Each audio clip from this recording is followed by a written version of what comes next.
Bonjour à toutes et à tous et bienvenue dans ce tutoriel Photoshop gratuit dans lequel aujourd'hui je vous invite à découvrir les outils permettant de venir créer des bordures sur une photo, mais aussi de venir réaliser, comme je pouvais le voir à l'écran à l'heure actuelle, des petits cadres un petit peu crantés.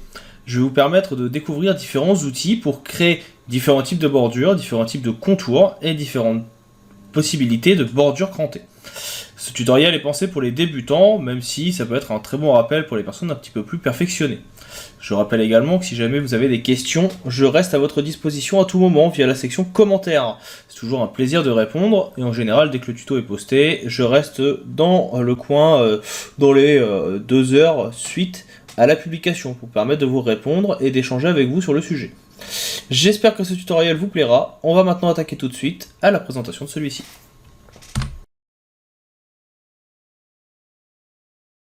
Passons donc à deux petites astuces qui m'ont été demandées pour la création de contours ou de cadres ici sur une photo. J'ai choisi cette photo ancienne, on va voir comment créer d'abord un cadre blanc, classique, très simple, puis on va voir, donc à travers deux techniques, comment venir faire un effet un peu cranté sur celui-ci, avec deux techniques également. Cela nous permettra de prendre en main plusieurs outils. Je vais commencer par ouvrir mes calques ici et venir créer un nouveau calque en cliquant sur le petit plus. Je fais un CTRL A qui me permet de sélectionner l'entièreté de ma photo. Et je vais venir ici dans Édition, Contour. Dans Édition Contour, vous allez pouvoir choisir la taille de votre contour. Je vais ici le mettre en blanc. Et moi je vais voir quelque chose d'assez épais. On est sur une photo qui est relativement grande. Vous voyez dans l'onglet ici qu'on est zoomé à 10%. Pourtant elle est déjà très visible. Donc je vais mettre à peu près 50. Je vais le mettre en centré. Plusieurs possibilités s'offrent à vous. Intérieur, centre, extérieur.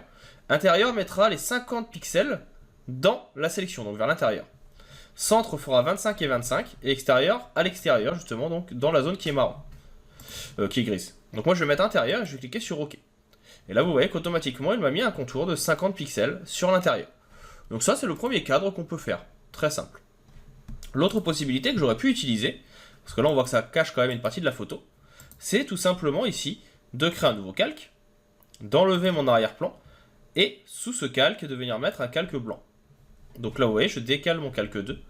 Je mets, avec l'outil pot de peinture ici, du blanc, que je remplis dans la sélection. Si je cache, on voit qu'il y a du blanc.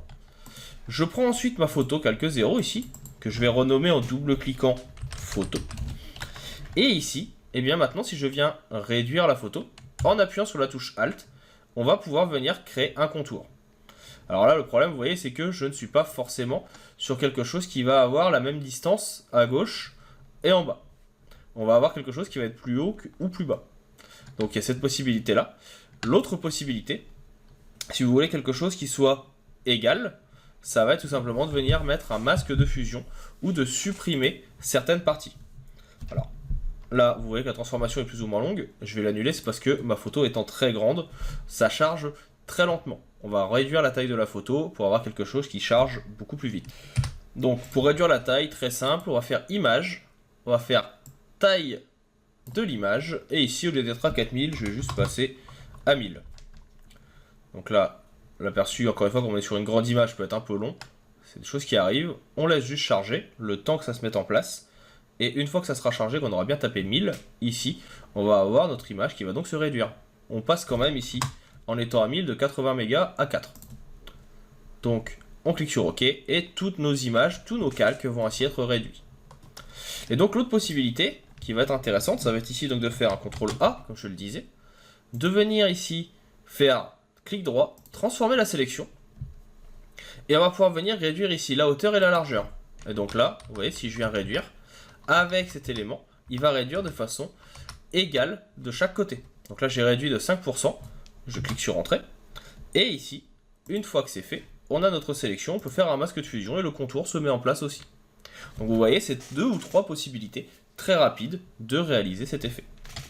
Maintenant, ce qui m'a été demandé aussi, c'est de venir donner un effet cranté à ce fond. Que ce soit avec ici donc l'élément qu'on a fait tout à l'heure, ou avec même le fond qui est ici.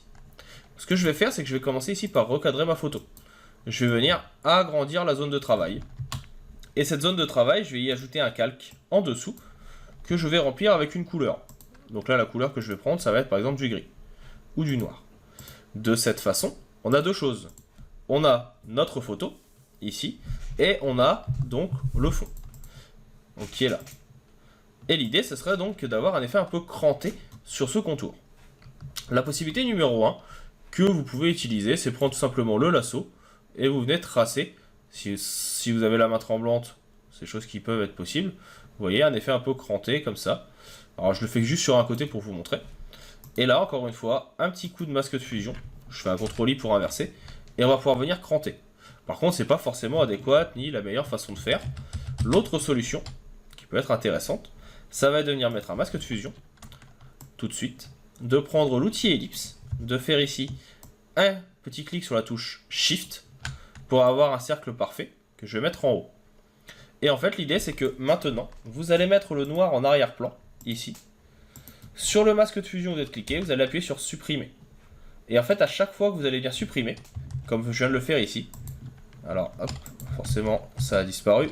On va venir remettre l'élément. À chaque fois que vous allez supprimer, vous allez venir décaler ensuite votre élément ici, à côté. On supprime de nouveau, toujours avec le noir en arrière-plan. Et ainsi de suite, de façon à venir créer cet effet de cran qui va apparaître autour de la photo. Alors ça peut être plus ou moins long. L'autre solution, que je trouve un poil plus rapide, plutôt que de devoir déplacer les sélections une par une, va reprendre le même principe. Mais pour ça, ce que je vais faire ici, c'est que hop, on va déjà venir enlever tout ce qui était sur le masque de fusion, remettre le contour en pleine taille. Alors là forcément je me suis trompé de calque, c'est sur celui-ci.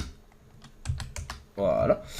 Et l'idée, ça sera bien de venir prendre, je ne sais pas, l'outil de sélection rapide, donc, ou d'ellipse, voilà, d'ellipse qui est ici, de créer ma fameuse petite ellipse circulaire. On prend donc l'outil ellipse, ici en couleur je vais mettre du bleu, ça sera visible, et on va pas venir mettre de contour, donc je mets en transparent. Et là, l'idée, c'est de gagner du temps, donc on va venir faire une première petite balle, hop là. Arrondi, c'est mieux, ça m'apprendra à vouloir aller un poil trop vite. Donc voilà, en arrondi. On reste appuyé sur Shift pour avoir un cercle parfait. Et je viens ici le placer au début de ma composition, au début de mon contour. Donc je le place.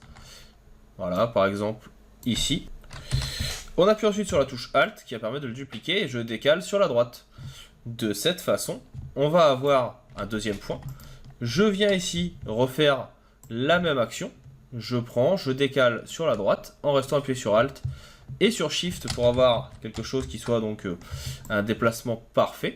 Je viens sélectionner les suivants et on recommence et on fait ça sur toute la longueur. Donc ça va assez vite comme vous le voyez. Pour gagner du temps, je peux tout grouper avec un CTRL G. Donc là, j'ai sélectionné tout, je fais un CTRL E pour tout mettre sur le même calque. Ça évite d'en avoir trop. Et pareil, je duplique mon calque, j'appuie sur Shift et on vient faire ça jusqu'au bout.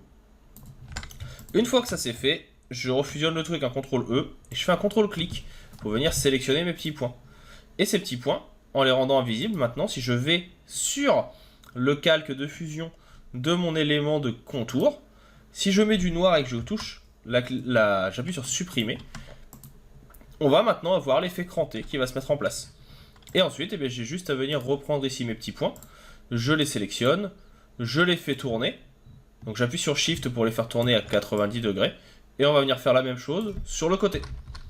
Ici, je les place. Je fais de la même façon une duplication en appuyant sur Alt. Donc là, on peut venir les superposer pour que ça aille un peu plus vite. Donc là, on est pas mal. Je sélectionne les deux côtés. Je fais la même chose en face. Voilà. Je fusionne le tout, toujours un petit CTRL E. CTRL-clic pour reprendre la sélection. Je rends invisible. Je viens en dessous et je supprime. Et ainsi, très rapidement, je peux venir créer un effet cranté autour de ma photo à l'aide de cette petite technique. Donc voilà pour ces petites astuces de création de contours et de contours crantés qui m'avaient été demandées par un internaute. Si jamais vous avez des questions ou des besoins, n'hésitez pas à m'en faire part. Je viendrai vous aider avec plaisir. Si jamais vous avez des interrogations sur d'autres outils que vous ne comprendriez pas ou que vous ne savez pas comment les utiliser, pareil, vous pouvez m'envoyer un petit message. Moi, je tâcherai de vous aider au mieux de façon à pouvoir les prendre en main. Et si vous avez même encore plus loin des styles de création qui vous plaisent et que vous aimeriez pratiquer, envoyez-les moi via un mail ou un commentaire. Et si je peux vous expliquer la technique qui a permis leur mise en place, je le ferai. N'oubliez pas de vous abonner, de cliquer sur la petite cloche pour être tenu informé des nouveautés. Il y a des vidéos assez régulièrement sur la chaîne. N'oubliez pas non plus de lâcher un petit like et un commentaire. Et moi je vous dis à bientôt pour d'autres vidéos. Hop hop, ne partez pas si vite. Vous avez aimé la vidéo, l'astuce que vous avez vue vous a plu et vous a permis de vous améliorer dans le logiciel que vous suivez, Photoshop, Illustrator, InDesign, Affinity Photo ou que sais-je encore. Vous souhaitez aller un petit peu plus loin dans la découverte de ces outils et comprendre au mieux leur fonctionnement, voire même vous personnaliser dans certains domaines, l'auto-entreprise, comment développer votre auto-entreprise par exemple avec Photoshop, comment vous améliorer si vous êtes développeur, comment l'utiliser la suite Adobe si vous êtes illustrateur ou que sais-je encore. Sachez que je vous propose également des vidéos sur tuto.com que vous pouvez retrouver avec le lien présent dans la description. Vous y retrouverez l'intégralité des vidéos gratuites du site, de la chaîne YouTube, mais également l'intégralité de mon catalogue de formations payantes. Il arrive régulièrement que je propose sur la chaîne YouTube, mais aussi sur les réseaux sociaux, des codes promo pour les avoir à moins cher, donc n'hésitez pas à les suivre pour pouvoir rester à l'affût des dernières nouvelles. Je vous invite également, bien sûr, à laisser un commentaire, un petit like, à partager la vidéo autour de vous afin que la chaîne puisse grandir. N'hésitez pas à me dire ce que vous en avez pensé, c'est toujours avec plaisir que je lis les commentaires et que je réponds, même en cas de besoin. Je vous dis maintenant à bientôt pour d'autres tutoriels, pour d'autres ressources, pour d'autres outils liés au monde du graphisme ou du marketing. Je vous souhaite une bonne continuation et je vous dis à bientôt.